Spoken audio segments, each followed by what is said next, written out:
Good morning, everyone. I guess you can hear me.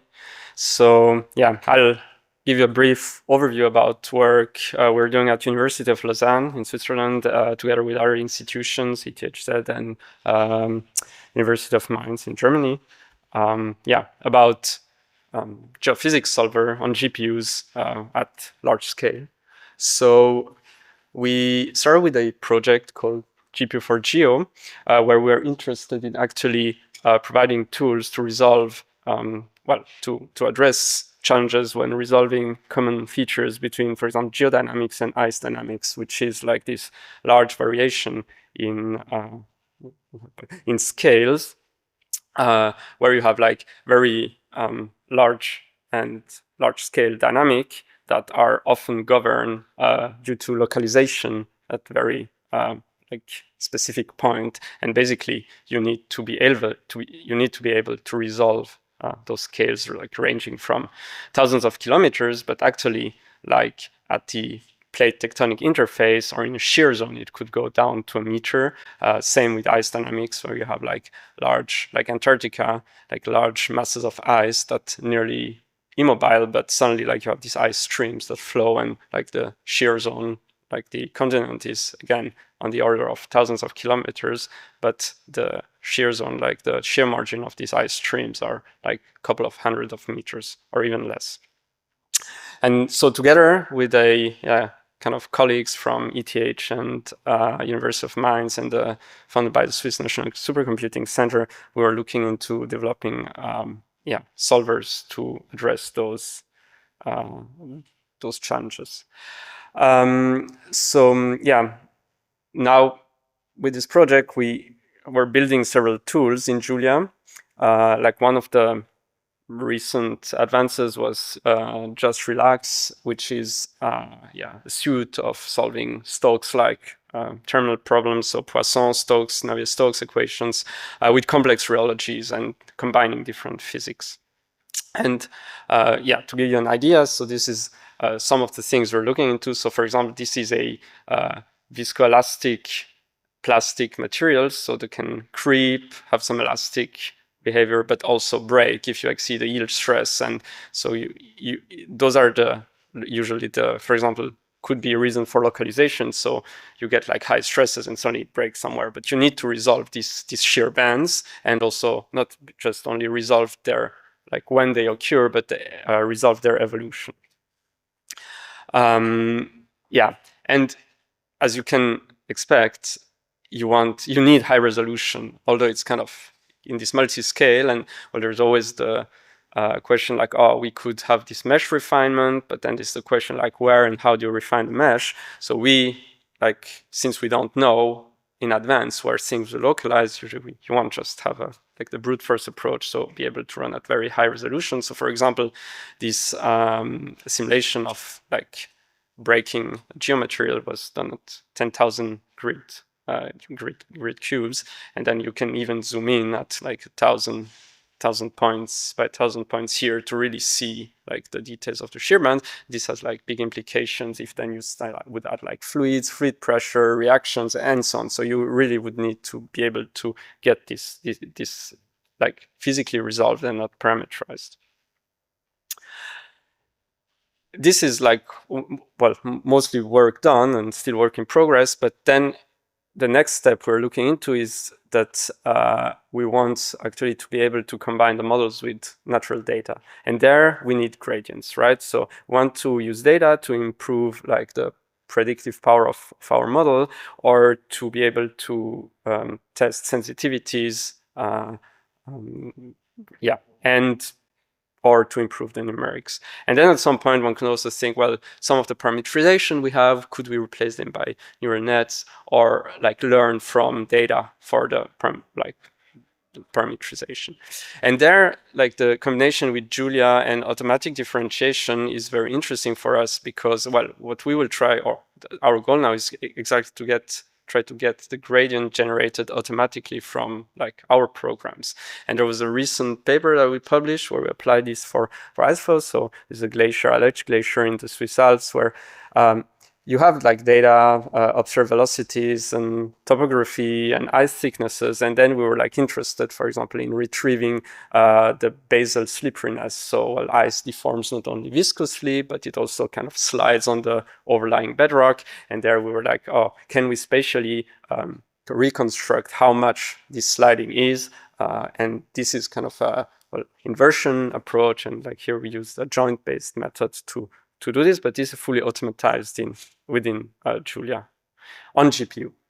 And so that's the project we're like working on now. So it's called Delta GPU for Geo, and it's exactly this. So take the iterative forward GPU-enabled HPC models we have, like Stokes-like model, to actually make them compatible with automatic differentiation, and then have the solving strategy, our GPU like friendly forward solving strategy. I don't have time to explain details now, but can catch me later. To make this kind of port this also on, make this compatible with Enzyme, and then we can actually get sensitivities or even adjoint solves that are kind of naturally emerge from the procedure. And yeah, somehow the core thing in this is like this combination that Julia, which is an LLVM-based Julia GPU, which integrates well with Julia Stack, and AutoDiff tools. And here I specifically focus on Enzyme because it's very GPU friendly. They kind of combine very well all together.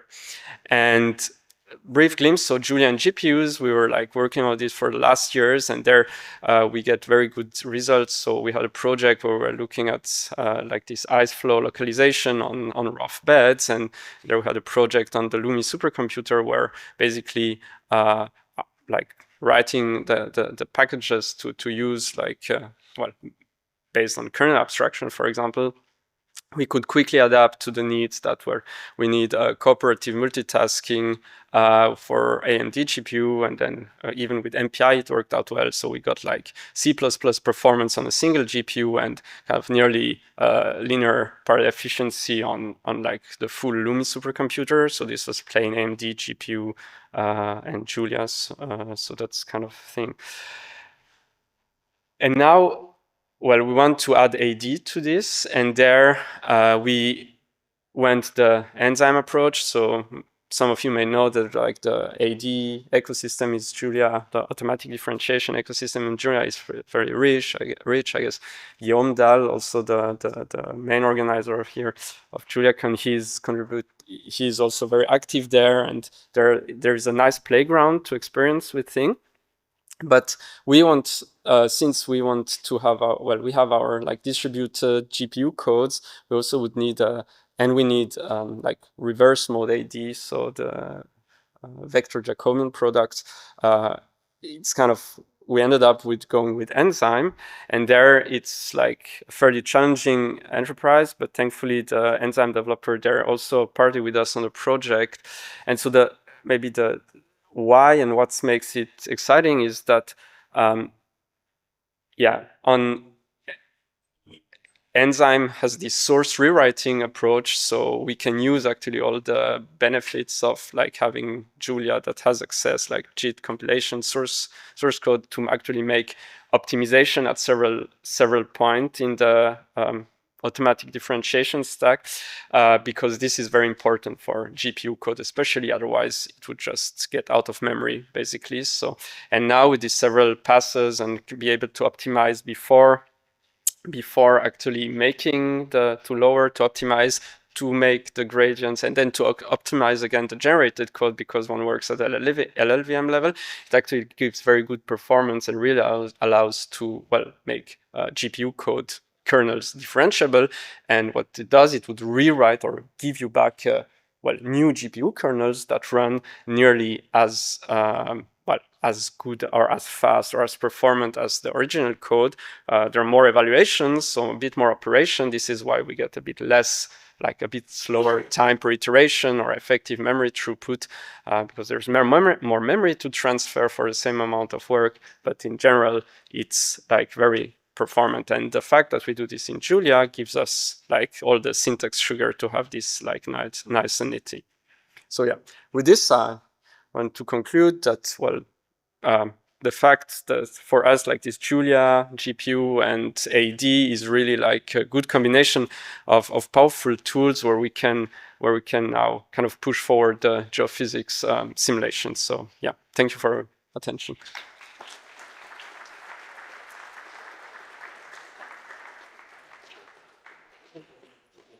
Thank you for a great talk. I just wonder, since you're doing the explications on the GPU and you have many different scales of magnitudes of your numbers, and GPUs usually perform better at lower numerical precision, how do you balance the need for numerical precision with better performance you would get from running the competition with low precision? Do you always use double point plotting arithmetic, or do you reduce the precision in order to get more performance and because of accuracy? Can you just repeat the question? Yeah, sure. So if I summarize the question, is like how do we deal with reduced like lower precision computation with and how it impacts performance and accuracy. So we mostly do for now in like double precision. There, like depending on the scaling and the problem, we could go with lower precision, but running at low precision is now challenging, mostly because we have iterative solvers, and those have, could behave like not ideally when you get to lower precision, but that's like heavily work in progress, like in research in progress.